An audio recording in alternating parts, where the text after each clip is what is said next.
So welcome, welcome, welcome. It's great to be here, and I'm very grateful also that you're joining me in another episode of looking at our mind, reflecting ideas, and using these reflections to align our mind with the mind of the Holy Spirit, and so also come into an alignment that does show us that we are actually thinking with the mind of God, and we do listen and hear the voice that speaks for truth, the voice of our own whole holy mind.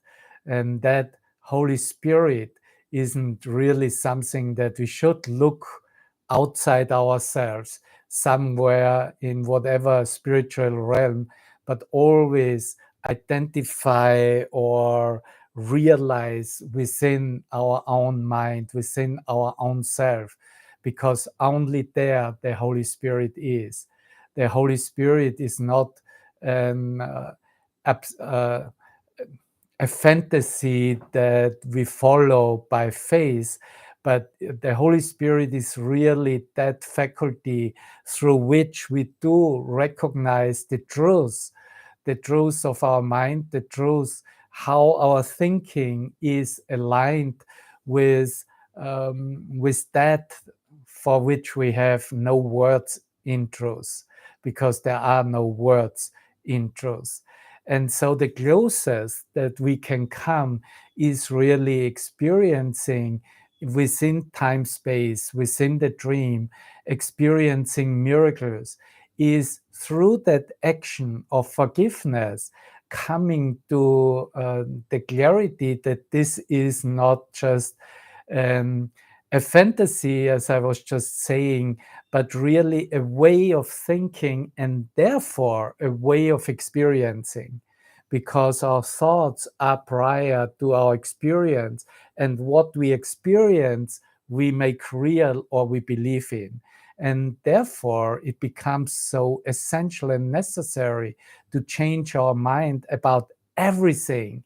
I'm speaking for myself, everything that I think, so that I can have a realization that is no longer bound by my thoughts of the past, by limitations, but is opening up to that light frequency, to that thought of light, that reflection of Holy Spirit. And of course, this is a course in miracles that we are joining here in, that we are teaching, that we are listening to, that we utilize for our change of mind. And because it is a course in miracles, it does need, of course, an understanding what the miracle is. And there's probably no accident whatsoever that where we find ourselves in looking at this use of terms and how to clarify ideas and terms that are used throughout this course that has been given to you, to me, and has been transcribed or scribed by Helen Schuckman, who wanted to serve that a message from out of time would be given to the world. And it doesn't matter how much or how little she, for her own personality, could utilize and apply what this course was really given to humankind, to the human mind. And so he puts it in this, what we use, like having a look what terms are used in these Course in Miracles. This is a message put in Christian terms, and I'm willing to open up my mind in order to learn or to understand that there's a different meaning to what I thought before, terms of spirit, of mind, as we already shared it, terms of the ego and the miracle. And after that, we will actually come to an explanation about forgiveness. So we will start at the basis, or the miracle forgives and sets that space for forgiveness, for that need so much in order to be in a certainty and a realization. Yes, it is true, there hasn't really anything occurred. I was just dreaming, and I made up enemies, I made up friends, and I made up categories, and I made up differences. And now the miracle shows me that there are no difficulties in order of how I see and how I experience myself. There are no difficulties in and the way we actually want to come along and also use the miracle principles, because that is in the beginning of this course. And I will look with you at some miracle principles that are the more at the end of the miracles principles, but that there is no order of difficulty in miracles is the first miracle principle. And it simply describes and teaches us that one miracle isn't harder or bigger or smaller or whatever category and term I could judge it than another. So we are looking here at the quality of thought forms that allow us to realize who we are, or that allow us to see what is really here in our own mind, because we want to come to an experience that there's only love, light, peace, stillness of mind, as we are. And at the end, and he expresses that in that first miracle principle, that all expressions of love are maximal. But just moving on to more towards the end of those 50 miracles principles, if you're looking at that miracles principle 44, where there is the expression that the miracle is an expression, yeah, another expression. We just heard an expression of love, and in the principle 44, it is expressed, it is an expression of an inner awareness of Christ and the acceptance of his atonement.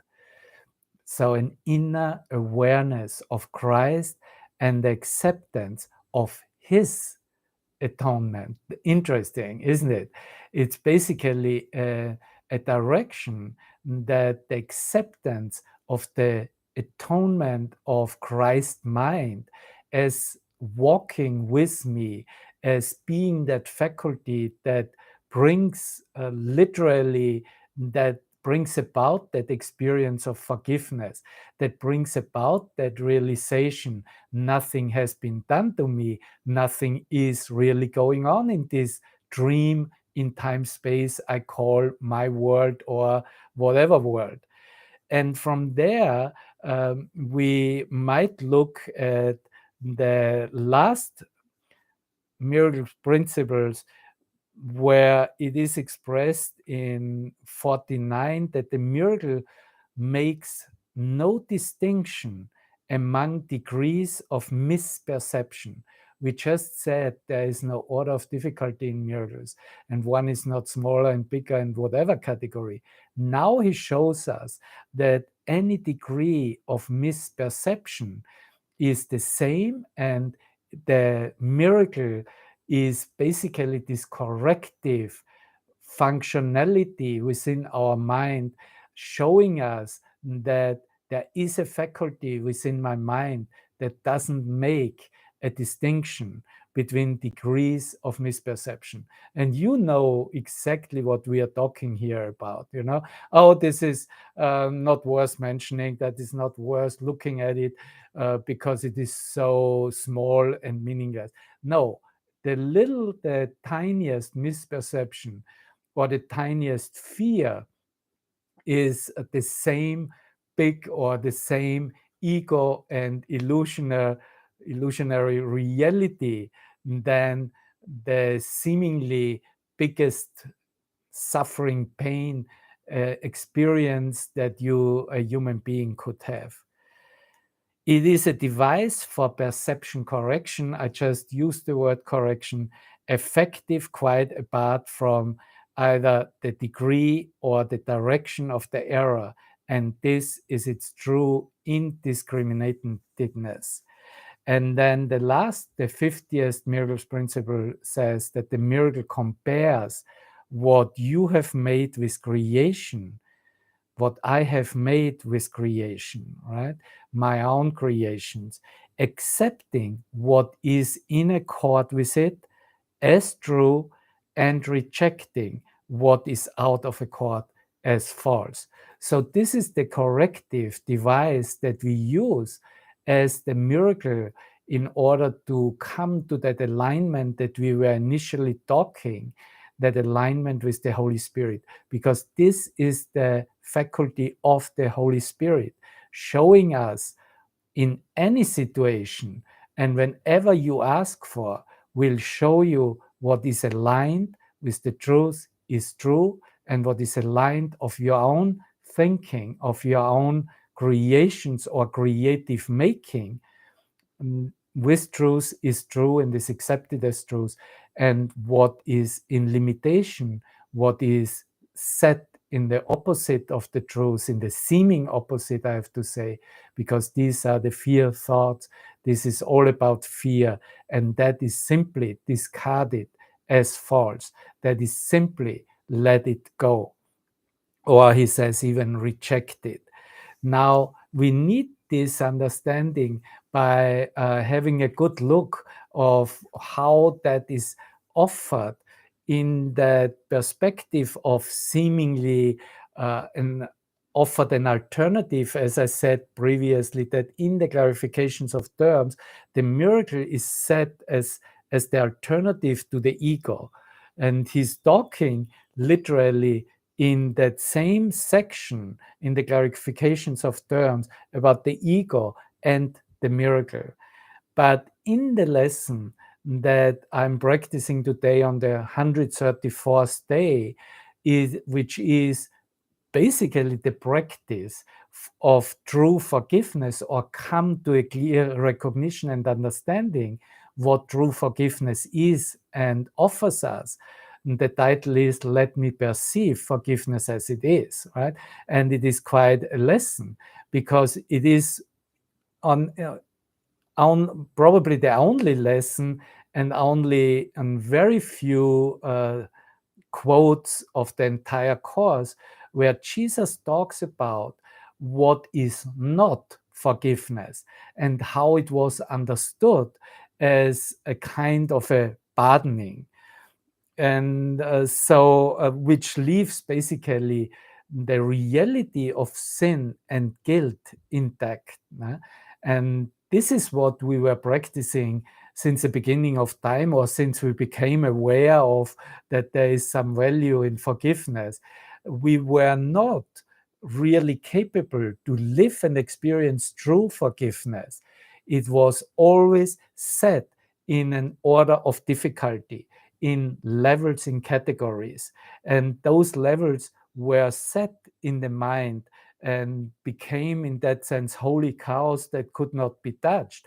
Because the one who forgives, this I, this me, I'm forgiving you now, was set as being superior, higher, better off. And that was the basis of the error of the entire thought system, so that a practice of true forgiveness did not really get a grasp on you, on my mind.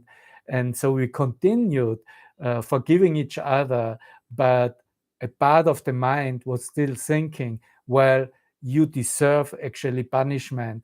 And God himself, he will be the avenger. He will be the one who will punish you for that what you committed. Of course, in the Course in Miracles, we learn also that nobody can escape his own way of thinking, his own mind. And that means also, if I cannot escape what I have done in guilt or in fear, it will show up again. It will arise in my mind and will challenge me literally for a new action, for a new experience. But this is what we really just get now in this new context of our own personal revelatory experience and the utilization of this Course in Miracles for the clarity that there isn't really anything, any space there for this type of illusions, and there isn't really any space there between the truth and what we believed is our reality.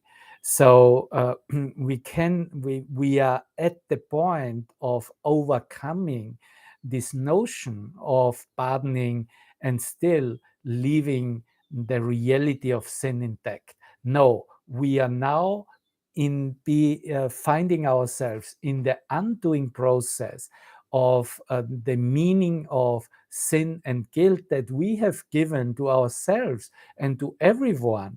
And in that acceptance of the atonement for ourselves, we realize not just that there is no sin in God, but we also bring into our practice that nobody, no matter what anybody did, deserves being condemned in hell, condemned with punishment, capital punishment, whatever type of punishment.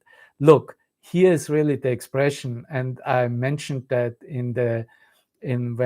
when I was teaching this lesson 134. Nobody is crucified alone, but also nobody remembers the truth alone. Nobody goes home, enters heaven alone. And I think that is a very well put expression that Jesus gives us, showing us that we are always minds joining, looking at ideas that just reflect our own ideas in our own mind, and that we have all necessity to realize how to undo, how to correct errors in our mind, and therefore how to come to an experience that will result from the practice of forgiveness into a self-realization. What does that mean to result in self-realization? We recognize our own self. We recognize, I know who I am. And only by knowing who I am, I know who you are and who anybody is who seemingly did to me, to you, to anybody, anything in the dream. And that makes the difference. That recognition that I only share one mind with you and with everybody, everyone, allows me to practice forgiveness in a true sense. And in the lesson itself, just to give you a little excerpt of that, it is in the 7th paragraph. He says that forgiveness is the only thing that stands for truth in the illusions of the world. It's the only thing that I'm teaching it in the way which will not offer something that results in another illusion and leaves me and leaves us on the timeline in the continuation of dreams of the ego. Forgiveness, it sees their nothingness. It sees the nothingness of all things. It sees the nothingness of all illusions. It sees the nothingness, as we have already shared it last time in the clarifications of the nothingness of the ego, and looks straight through the 1,000 forms in which they may appear. So that is the practice of forgiveness, to learn to look through the appearance of thousands and trillions of forms that this illusion has taken on in order to demonstrate its reality. It looks on lies, but it is not deceived. It doesn't heed the self-accusing shrieks of sinners mad with guilt. It looks on them with quiet eyes and merely says to them, "My brother, what you think is not the truth." And the strength of true pardon is its honesty, which is so uncorrupted that it sees illusions as illusions, not as truth. And only when the mind sees illusions as illusions and knows that those illusions have nothing to do with the truth, we arrive at, only the truth is true and nothing else is true. So I'm just wanted to give you this one paragraph of this lesson 134 because we definitely want to have a look into how Jesus talks to us in this use of terms and the clarifications of terms in which we dedicate this series of reflections and looking at this part of what we were already sharing, which was about what is the ego. And there's a part where he talks basically about both parts. He talks about the ego part and he talks about the miracle. And so it is quite interesting how we come to see how this is expressed in the teaching and how we should also teach it for ourselves and demonstrate it for ourselves. Because one thing must be very clear. When we talk about the ego, we're not talking about here an entity somehow that has its own source and its own. We are talking about our own mind we believe to be this false ego I sense, this false identification as a personality within a body as part of a world. And of course, we know that we are not that because we accept that our cause is God and we are as God created us. But to talk and to teach about the ego as it would be objectively something, and be careful with that because you're still just talking about how you were operating within your mind over thousands of years and maybe still are challenged to either buy into it or to apply the alternative. And that would mean to think and align the mind with the Holy Spirit. So where we left it the last time, and I go back and will repeat certain parts of those last two paragraphs when he was still talking about the ego, but then yet giving us the perspective of the alternative, which is in A Course in Miracles called a miracle. And he says here that the ego's opposite in every way, origin, effect, and consequence, the ego's opposite, right? We call a miracle. And here we find all that is not the ego in the world. And here is the ego's opposite. And here alone, we look on what the ego was. See, if we're talking about the ego, we should really, in that sense, talk about who we were, how we were thinking in the past. That is how he indicates it here. For here we see all that it seemed to do, and cause and its effects must still be one.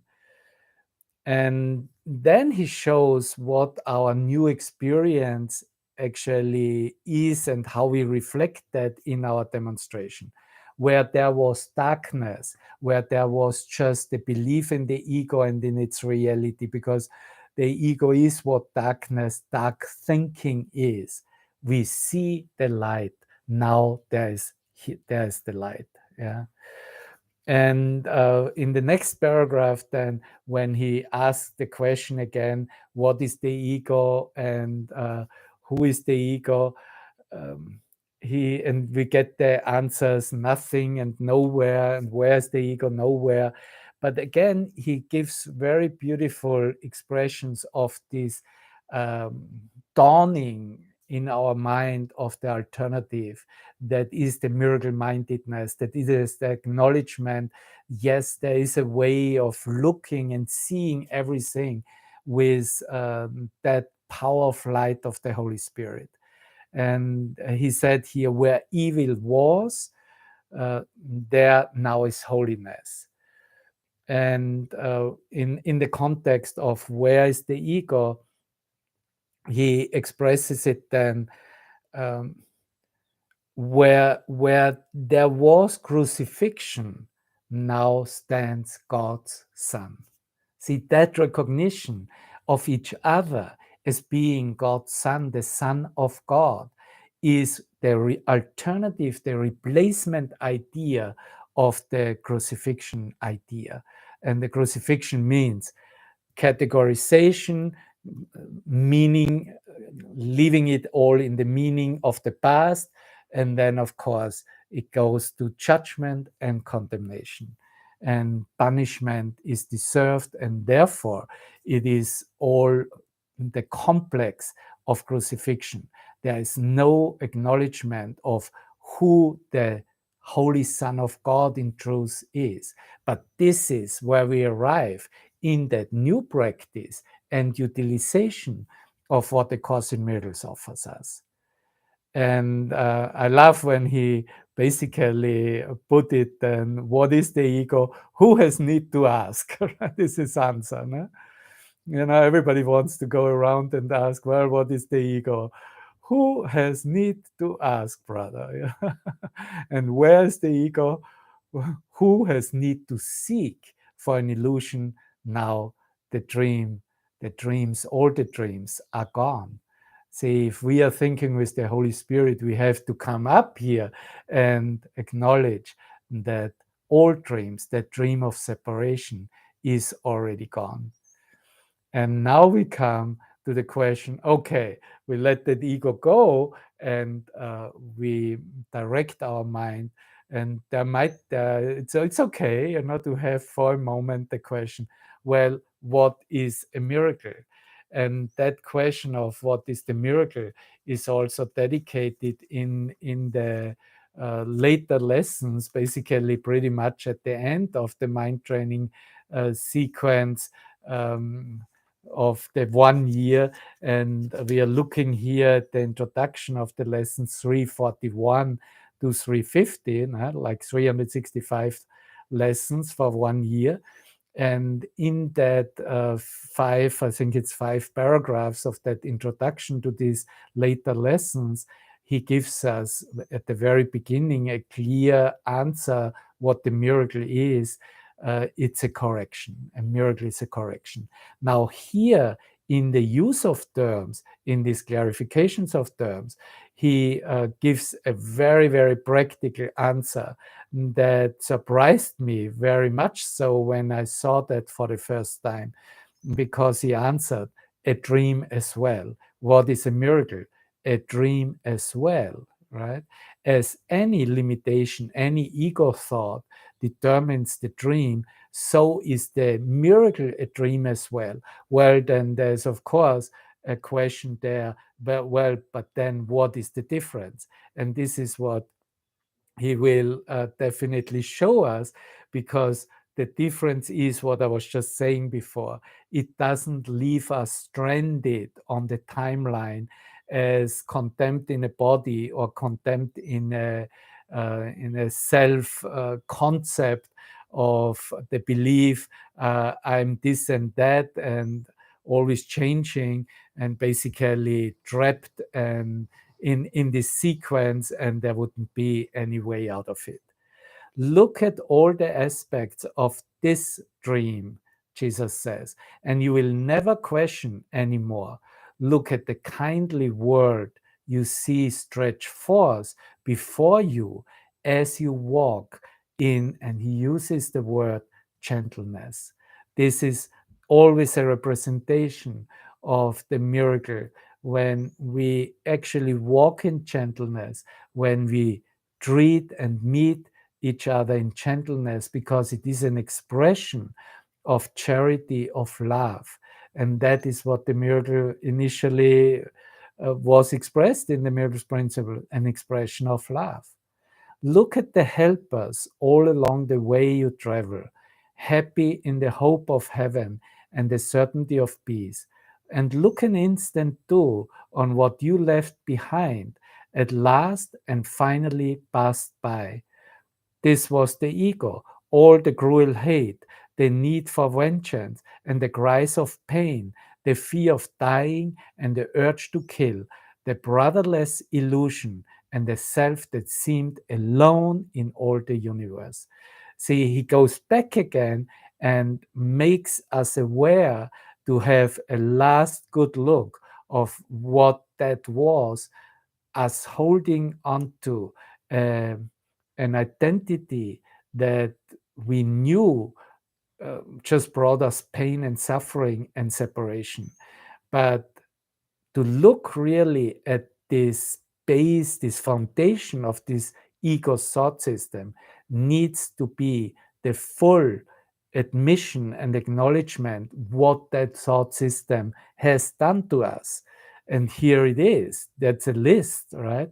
Cruelty, hate, the need for vengeance, cries of pain for ourselves or for others, and not ending there, but going all the way.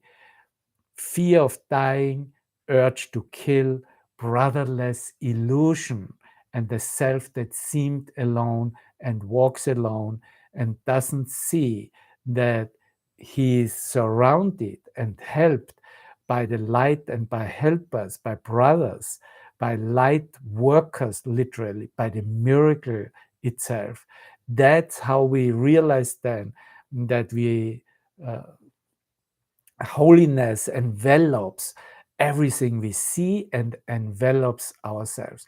But to be alone in all the universe, that is probably the epitome of what we could call the ego.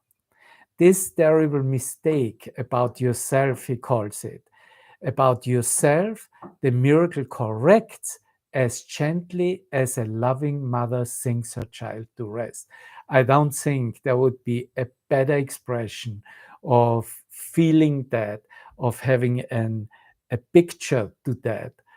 As gently as a loving mother sings her child to rest, that is how the miracle corrects these terrible mistakes that we acknowledged as long as the ego was important to us and took all reality, and there was no consideration of an alternative.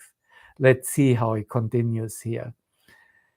Is not a song like this, a song what a loving mother sings to her child in order to put her to sleep, to let her change the reality from this world into a remembrance of heaven. Okay, that's what I wanted to say. It's not a song like this what you would hear, right? That's a choice, that's a decision. Yes, I want that gentleness, how the miracle replaces and corrects all these insane mistakes of staying in separation. Would it not answer all you thought to ask and even make the question meaningless? Your questions, of course, that's what happens, isn't it? Your questions have no answer, being made so still, so being made to still God's voice. Okay, here it puts it. Your questions have no answer. So those are the questions of the ego. No? There's no answer to them. Being made to still God's voice, to shut up God's voice, which asks of everyone one question only. Okay, now let's see what that question, how it puts it. Are you ready yet to help me save the world? Are you ready yet, brother, to give me a hand, says Jesus, to give him a hand on this salvation wagon, But that is something very simple. It's really just remembering who I am. So remembering also who you are, and then in that relationship that we are having, inevitable because I meet myself all the time, to demonstrate that my reality is love, is peace, is happiness, is exactly those qualities that a miracle minded consciousness will bring forth in order to demonstrate, look world, something happened to me. I'm no longer the same guy. Something happened to me profoundly, and I'm very, very glad and happy that this happened. I invited it. I wanted that. I wanted to wake up from the dream. And that answer, yes, I'm ready to help you, Jesus Christ, to save the world, which is the correction in my own mind. Because if I accept the atonement for myself, the atonement, the correction for myself, of course, I'm not being undone alone. You, everybody, is with me right there. So ask this instead of what the ego is, and you will see a sudden brightness cover up the world the ego made. See, you can look wherever you want to look, and you will see a brightness of light radiating from your mind, and it will make you happy, no matter if you're maybe in the ugliest or darkest places of this world, in the most devastating scenarios. But it is exactly that. It is directing your awareness and your mind to what is in alignment with Christ. And in that fulfilling of your function, of your purpose, of giving Him a hand, of helping Him, will lighten up all your dream. No miracle is now withheld from anyone. The world is saved from what you thought it was, and what it is wholly uncondemned and wholly pure. Okay, one more paragraph in this section. The miracle forgives, the ego damns. Neither need be defined except by this. Yet could the definition be more sure or more in line with what salvation asks? Problem and answer lie together here. And having met at last, the choice is clear. Who chooses hell when it is recognized? And who would not go on a little while when it is given him to understand the way is short and heaven is his goal? It all depends on our personal experience, my brother. If our personal experience is we have touched this love of Christ, this love of God, if we have touched, um, uh, yeah, it's really just a spark of light, let's say. This is unforgettable. It will begin to guide, to take on the full guidance. We will direct our minds for the extension, for the increase of what there is really no proof on the perceptual level. Don't forget that. But it does make us happy. And we do know who we are, self recognition. And so we know that we are not that. What we find out now is completely meaningless and literally nothing whatsoever. And these actions of mind are really what forgiveness are. And we leave then that part, though it is this wonderful lesson right here, continuing in our next episode, looking at what forgiveness here is given term in this clarification and is brought to clarification in order that this course in miracles makes sense to us. And so I can only say all my gratitude and thanks to you that you are here, that you do acknowledge these two thought systems of what you were holding on all through the past, and now know that this is the ego, and the ego will always speak first, will always judge, will always condemn. But you have now a miracle mindedness being offered and already being literally set in place in you. And I know you're already living along that. And yeah, we all make mistakes. That's part of being here in time space. Never mind that. But the miracle forgives. And that is the alignment, the remembrance. No matter what is going on, what happens, it needs to be brought to forgiveness. It needs to receive that light of heaven.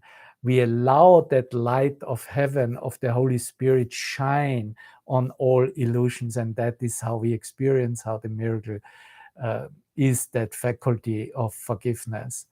And so the mind directs itself directly to the solution and doesn't chew over on the problem anymore. As we were just hearing, um, it is not really about here putting everything in question and what is this and what is that. And in all those groups and forums, this is very common, and then it becomes like this long chain of discussions because everything is questioned, but it is not really questioned at its source, because otherwise it would collapse immediately and show up in how the miracle immediately replaces it and shows us.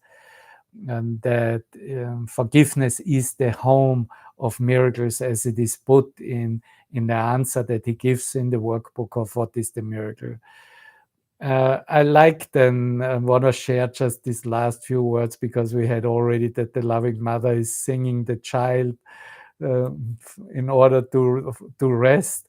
And here he says, miracles fall like drops of healing rain from heaven on a dry and dusty world where starved and thirsty creatures come to die. But now they have water, and now the world is green, and everywhere the signs of love and life, he says, life spring up. But yes, of love also, of course, to show that what is born can never die, for what has life has immortality. And if you're in the northern hemisphere, then you see now in certain areas how spring shows that power, that force of how what we call nature, and that beauty that is literally lighting up our dream. But it is the water of recognition, of self-recognition. It is that life eternal that makes the world green and lets it light up, as we shared, the moment we have set our mind of a necessity of forgiveness and do not give ourselves any longer excuses. So that's it for today. Thank you. And I hope seeing you again. And yes, just keep on practicing this, however it unfolds, however it is given you, and sharing it and giving it away as what you know is the alignment with the miracle mindedness. Thank you. Good to see you here. I love you with all my heart.